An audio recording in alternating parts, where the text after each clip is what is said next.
RRB NTPC के result और group D की परीक्षा को लेकर बीते कुछ दिनों से छात्र प्रदर्शन कर रहे हैं।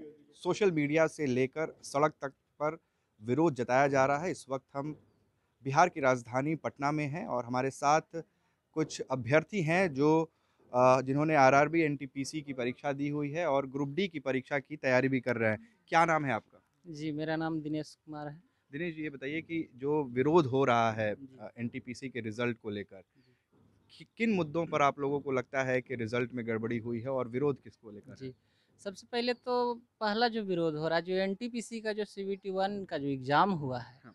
उसको जो रिज़ल्ट जो जारी किया गया है, तो नोटिफ़िकेशन में लिखा गया था 20 गुना। हुँ, तो यूनिक कैंडिडेट को ना देकर 20 गुना रोल नंबर को दिया गया। हुँ, इससे बहुत सारे बच्चे छँट गए। मान लेते कि जो सोच रहे थे कि हमको होगा उसमें, हुँ, हुँ, तो नोटिफ़िकेशन के अनुसार नहीं दिया गया। हुँ, तो इसके लेकर एक विरोध था और हुँ, दूसरा विरोध है ग्रुप डी को लेकर हुँ, के, कि ग्रुप डी में जो नोटिफ़िकेशन जो आया 2019 में, हुँ, तो 2019 में उसमें एक एग्ज़ाम की बात थी। हुँ, और जब 23 तारीख से जब एग्ज़ाम का है डेट अनाउंसमेंट, हुँ, तो उससे 1 मंथ पहले हमको बोला जा रहा है कि आपको लेवल 2 का भी एग्ज़ाम देना होगा, हुँ, ग्रुप डी में। हुँ, इसको लेकर के हुँ। हम लोगों का विरोध प्रदर्शन क्या था। नाम है आपका? मेरा नाम नीरज कुमार है। नीरज, ये बताइए कि जैसे इन्होंने बात कही कि 20 गुना रिजल्ट की बात थी कैंडिडेट सिलेक्शन की, लेकिन 20 गुना रोल नंबर जारी किए गए हैं। इसके अलावा और क्या मुद्दा है आपका? मेरा ये मुद्दा है, एक और नॉर्मलाइजेशन का मुद्दा है। हुँ, यहाँ पर जो हमारे 2 साथी हैं, हुँ, जिनका एक ही शिफ्ट में हुआ है। हुँ, एक ही शिफ्ट था, इस किसी का 11 नंबर बढ़ गया, किसी का 1 नंबर बढ़ गया। ये भी बहुत बड़ा इश्यूज बन रहा है। ये पहले हमको पता नहीं था, हमको लग रहा था हुँ, इस अलग-अलग शिफ्ट में अलग-अलग नॉर्मलाइजेशन सिस्टम है। हुँ। लेकिन एक ही शिफ्ट में अलग-अलग नॉर्मलाइजेशन सिस्टम अलग-अलग कैसे होते कैंडिडेट्स हैं? के अलग-अलग हाँ, नंबर बढ़ाए नंबर गए हैं। बढ़े हैं। हुँ, तो ये भी अभी सबसे बड़ी मुद्दा है। हुँ, जहाँ तक बात है कि हम लोग प्रोटेस्ट कर रहे थे हुँ, राजेंद्र नगर टर्मिनल पर। हुँ, तो उस टाइम में हम शांतिपूर्ण प्रोटेस्ट कर रहे थे। हुँ, तभी रेलवे के द्वारा एक नोटिफ़िकेशन आता है कि ग्रुप डी में सीबीटी 2 भी होगा।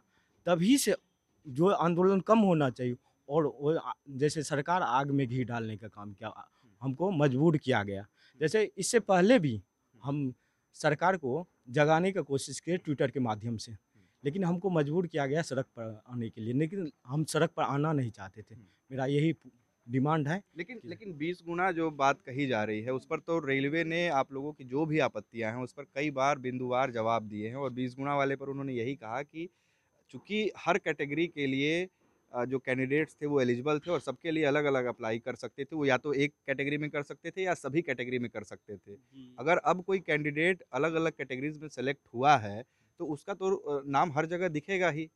जी, उनका मतलब एक तरफ से देखें तो कहना उचित है, लेकिन नोटिफ़िकेशन में पूरी तरह से क्लैरिफ़ाई नहीं किया गया था। हुँ, छात्र उस बात को अच्छी तरह से समझ नहीं सके हुँ, और इससे पहले की जितनी भी वैकेंसी थी, उसका जो एग्ज़ाम लिया जाता था, हुँ, तो छात्र उसी को विज्ञप्ति को ध्यान में रखते हुए हुँ, और तैयारी किए। हुँ, और छात्र 20 गुना उसमें कहीं रोल नंबर का चर्चा था नहीं हुँ, कि 20 गुना हम रोल नंबर देंगे। हुँ।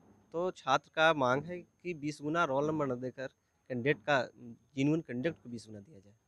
आपका और क्या दूसरी नाम है? बात सर, ऋषिकेश कुमार सर। ऋषिकेश, ये बताइए जैसे 20 गुना वाली जो बात है और हुँ, जो ये मुद्दा उठा रहे हैं कि जो नॉर्मलाइज़ेशन था वो अलग-अलग था। हुँ। उसके अलावा और कौन-से मुद्दे हैं? सर मुद्दा मेरा जो है ना ग्रुप डी एग्ज़ाम का, अच्छा। क्योंकि एनटीपीसी का एग्ज़ाम जैसा कि हम लोग जान रहे हैं कि 20 गुना रिज़ल्ट देने का वादा किया गया था। हुँ, लेकिन हुआ कि एक ही कैंडिडेट का 2-3 बार मतलब रिकॉल कर दिया गया, 3 से 4 बार एक कैंडिडेट को एक शिफ्ट में दे दिया गया कि ये हुँ, आपका पोस्ट है। हुँ, 2016 एनटीपीसी ली थी, तो हुँ, ऐसा कुछ था नहीं। पहला रिज़ल्ट दिया गया था, उसके बाद सेकंड एग्ज़ाम में हुआ था क्या हुँ, कि पोस्ट बाय जैसा जिसका मार्क्स था उसे उसमें कैंडिडेट आए थे। हुँ, लेकिन इस बार क्या हुआ है कि फर्स्ट एग्ज़ाम में आप पोस्ट नहीं ना दे सकते हैं। हुँ, और रेलवे का एक त्रुटि और है कि आप दो एग्ज़ाम से 3 महीना पहले सिलेबस जो आप दिए हैं, हुँ, बच्चे उस लेवल का पढ़ाई कर रहे हैं। हुँ, लेकिन आप मैं एग्ज़ाम के 3-4 महीने बाद पहले हुँ, आप सिलेबस चेंज कर दे रहे हैं। मतलब हुँ। ये स्टूडेंट के साथ नाइंसाफ़ी हो रही है। आपका क्या नाम है और मेरा मुद्दे क्या हैं? मेरा नाम दीपक कुमार है हुँ, और मैं एनटीपीसी के विरोध में खड़ा हूँ और साथ में ग्रुप डी का भी। अच्छा।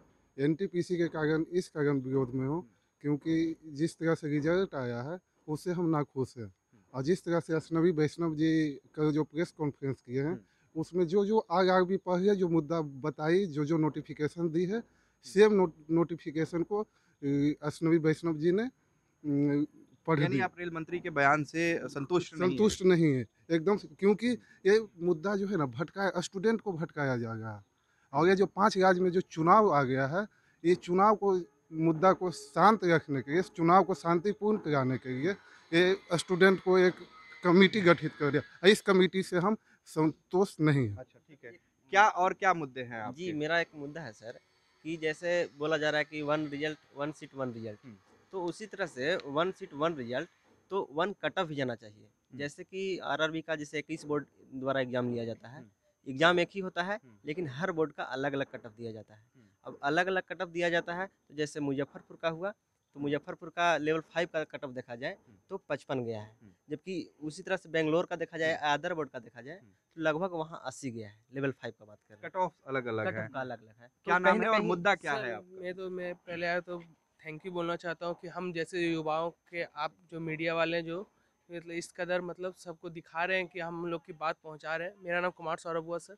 मेरा ये मुद्दा है सर, जिस तरह एसएससी इतनी बड़ी संस्थान है, पहले तो मैं रेलवे से ये जाहिर करना चाहता, गुजारिश करना चाहता हूँ कि जिस तरह आप कोई भी नोटिफिकेशन निकालते हैं, वैकेंसी निकालते हैं, सबसे पहले डेडलाइन शो कीजिए सर। इस दिन आप एग्ज़ाम लेंगे, इस दिन CBT 2 का एग्ज़ाम लेंगे।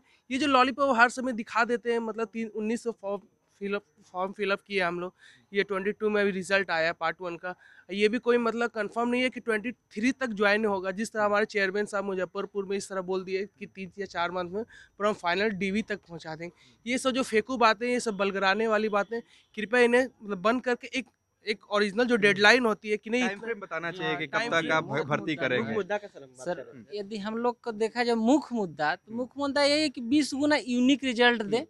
जो ग्रुप डी का CBT 2 है उसको हटाया जाए, और जो ग्रुप डी का जो डॉक्यूमेंट वेरिफिकेशन में जो चेंजिंग हुआ है उसको पहले के अनुसार किया जाए। जो नोटिफिकेशन में दिया गया था और जो मेडिकल में चेंजिंग किया गया है उसको भी पहले के अनुसार किया जाए। क्या मुद्दे हैं और जो रेलवे देखिए- बार-बार स्पष्टीकरण दे रहा है, उन्होंने आप लोगों के तमाम जो कंसर्न थे उस पर जवाब दिया है कि जो 2019 की नोटिफिकेशन थी उसको फॉलो किया गया है और सारी बातें उसमें बताई गई थी। अभी विरोध करने का कोई औचित्य नहीं है।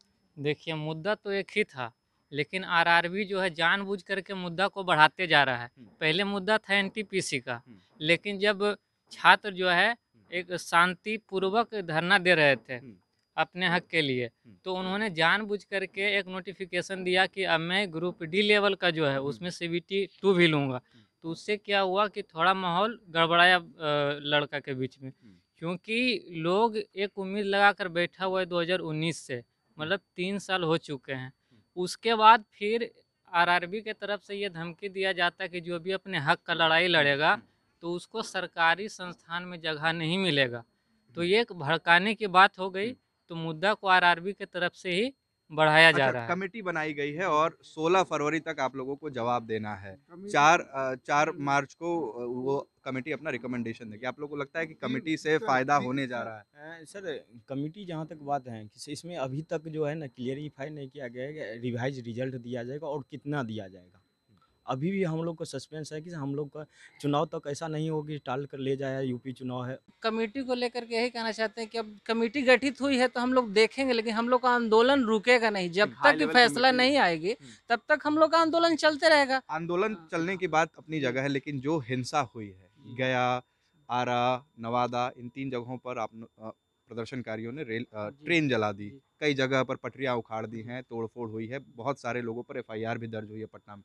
हिंसा जो नहीं, हो नहीं, रही है जी, इसको क्या किस तरीके से देख रहे हैं? इसको हम बस यही कहना चाहते हैं विद्यार्थी लोग से भी कि किसी भी हद में बर्दाश्त से बाहर है, हिंसा नहीं होना चाहिए। हम लोग का जो विरोध है यह हिंसक रूप से हो, क्योंकि हम लोग पढ़े लिखे हैं। वो रेलवे प्रॉपर्टी हमारी प्रॉपर्टी है, हमको कल उसी में काम भी करना है। तो हम उसको को जो भी लोग कर रहे हैं ये गलत है, एकदम सरासर गलत है। तो ये वो अभ्यर्थी हैं जिन्होंने आरआरबी, एनटीपीसी की परीक्षा दी है और साथ ही साथ ग्रुप डी की परीक्षा की तैयारी भी कर रहे हैं।